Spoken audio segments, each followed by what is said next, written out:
Assalamualaikum warahmatullahi wabarakatuh. Kembali di Sekian Arif Revolution. Ya, di tanggal 19 April 2023 hari Rabu ya, mendekati semakin dekat berakhir Ramadan. Ya, semoga yang menjalankannya umat Islam diterima amal ibadah puasanya maupun ibadah lainnya ya, yang wajib hingga yang sunnah, dan sukses sampai di akhir Ramadan, yang dimana dengar-dengar sudah entah Muhammadiyah ya, kalau tidak salah itu Jumat ya, Jumat Lebaran. Cuma untuk yang pemerintah saya belum tahu pasti ini Jumat atau Sabtu ya, kalau tidak salah itu infonya. Oke, untuk konten hari ini, kali ini saya ingin mengabarkan perihal, pasti sudah banyak yang tahu ya, terkait vonis 6 tahun yang dilayangkan untuk Gus Nur ya, terkait sidang mubahalah, yang dimana vonis tersebut dikatakan terbukti secara sah mengabarkan berita bohong gitu ya, kalau tidak salah pasalnya itu. Dan hakim memutuskan 6 tahun untuk Gus Nur. Kira-kira gimana itu? Adilkah atau memang sesuai fakta persidangan, atau karena hal lain di belakang itu? Wallahu alam ya. Semoga Gus Nur diberi ketabahan maupun keluarganya keikhlasan, kesabaran. Oke, sebelum itu, sebelum reaksi saya untuk hal ini, kita simak dulu ulasan saat hakim memutuskan vonis pada Gus Nur ya. Silakan menyaksikan. Mengadili. 1. Menyatakan terdakwa Suki Nur Harja alias Gus Nur telah terbukti secara sah dan meyakinkan bersalah melakukan tindak pidana dengan menyiarkan berita atau pemberitaan bohong dengan sengaja menyebabkan keamanan secara bersama-sama, menjatuhkan pidana. Oleh karena itu, dengan pidana kerja terhadap Suki Nur Harja dengan pidana penjara selama 6 tahun, menetapkan masa penangkapan dan penahanan telah dijalani oleh didakwakan keterangan sebelumnya dan pidana yang telah dijatuhkan, menetapkan agar berada tangan, menyatakan barang bukti berupa 1 buah flash merek Sandisk warna merah hitam, 1 buah screenshot, 1 pidana sekali menteri pendidikan dan kebudayaan dan seterusnya, sampai dengan barang bukti 1 buah KTP dan pengamanan dipergunakan dalam perkara lain atau sama terdakwa Bambang Primanana. 6. Membuatkan gelar pidana di gelar perkara sebesar Rp2.000. Demikianlah diputuskan dalam rapat musyawarah majelis hakim Pengadilan Negeri Surakarta pada hari Senin tanggal 10 April 2023 oleh kami yang dari asalnya selaku hakim ketua majelis dengan hasil semua pasalnya dan penggunaan pasalnya masing-masing sangat hakim membuka putusan Inilah putusan yang diterima oleh Gus Nur. Sekali lagi mudah-mudahan Gus Nur bisa kuat, sabar, dan mudah-mudahan juga banding nanti dimenangkan, atau ya paling tidak ya hukumannya bisa diperkecil lah ya, karena walau gimana pun seperti yang dikatakan oleh kuasa hukum, sehari pun tidak layak untuk dipidana ya. Tidak hanya kuasa hukum aja, bahkan yang seperti yang saya pernah singgung dari Bang Refli Harun pun memang secara pandangan hukum tidak pantas untuk, atau tidak layak persidangan itu diteruskan gitu ya. Oke, setelah itu coba kita simak bagaimana tanggapan dari Ustadz ya, dari salah satu pengacara Gus Nur, Ustadz Ahmad Tausinuddin pada saat live. Saya ambil dari kesimpulannya aja, simak ya sebentar lagi, silahkan. Ya ini akhirnya hakim menggunakan logika, sudahlah saya vonis aja, silahkan kalian kalau tidak setuju banding, masih ada banding, kalau tidak percaya lagi kasasi.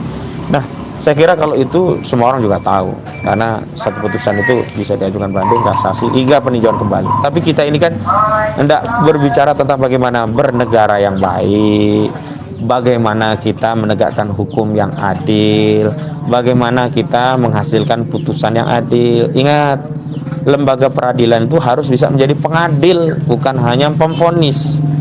Kalau hanya memvonis, ya semua juga bisa memvonis. Tapi kalau mengadil, menjadi lembaga pengadil, nah itu tidak semua orang bisa. Dan disitulah butuh pribadi-pribadi hakim yang punya wibawa, punya integritas untuk dapat benar-benar menghasilkan putusan yang adil, dan putusan itu dipercaya oleh masyarakat, jadi diakui sebagai putusan adil. Nah sekarang bagaimana mungkin masyarakat mempercayai putusan yang adil dan dihasilkan oleh Hakim Pengadilan Negeri Surakarta terhadap Gus Nur ini, sementara prosesnya sendiri tidak adil.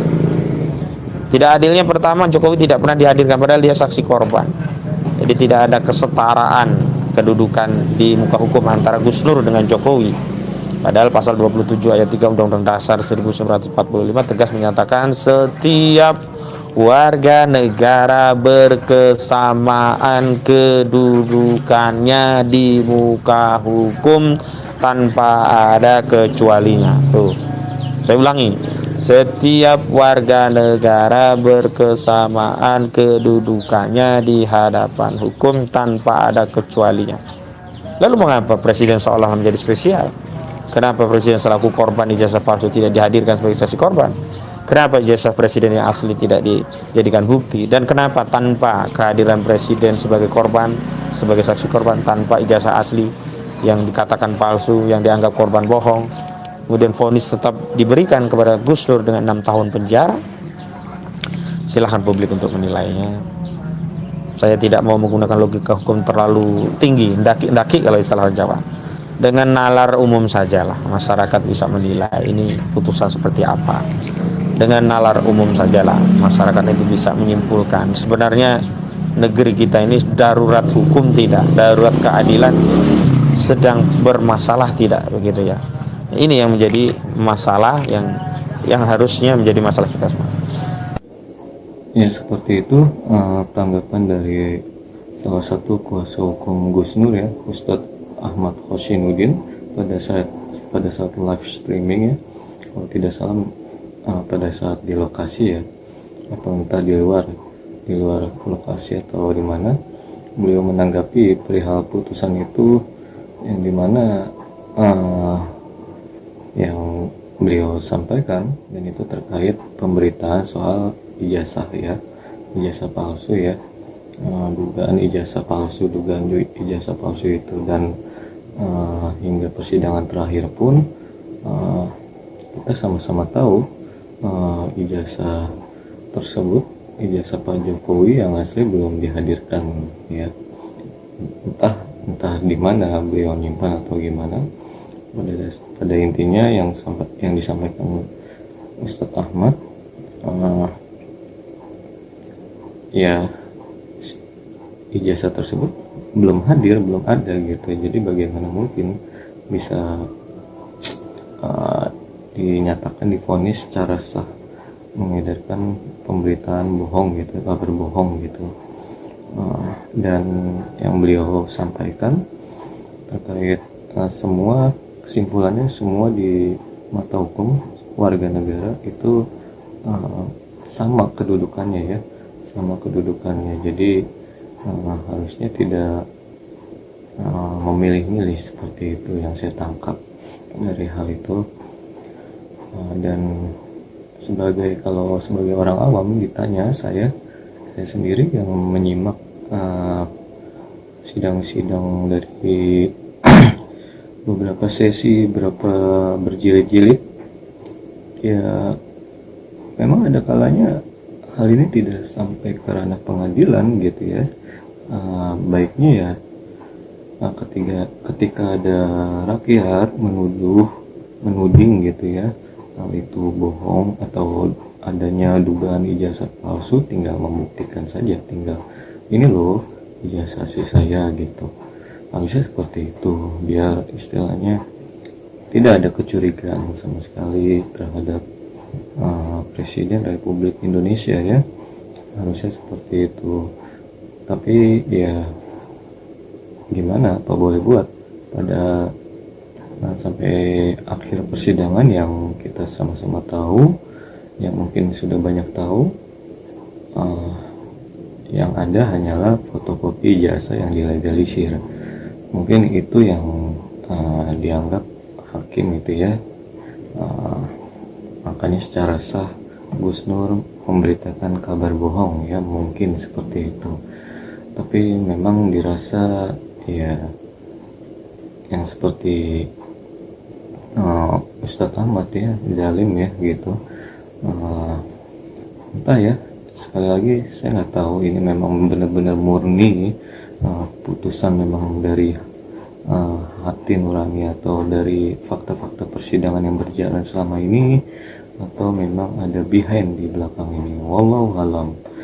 Tapi di sini ada hal yang menarik sedikit nih. Saya ambil dari media persuasi ya, di sini menangkap ada dugaan jaksa tertidur atau tidur gitu ya, pada saat hakim membacakan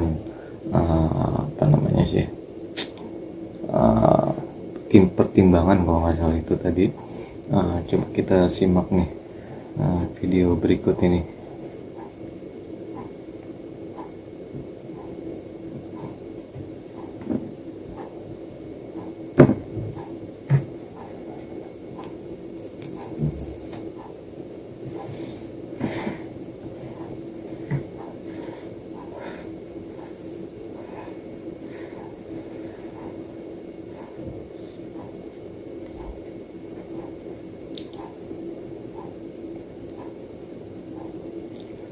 Ya seperti itu tangkapan layar dari Persuasi TV ya, yang dimana ia mengambil kamera, mengambil shoot.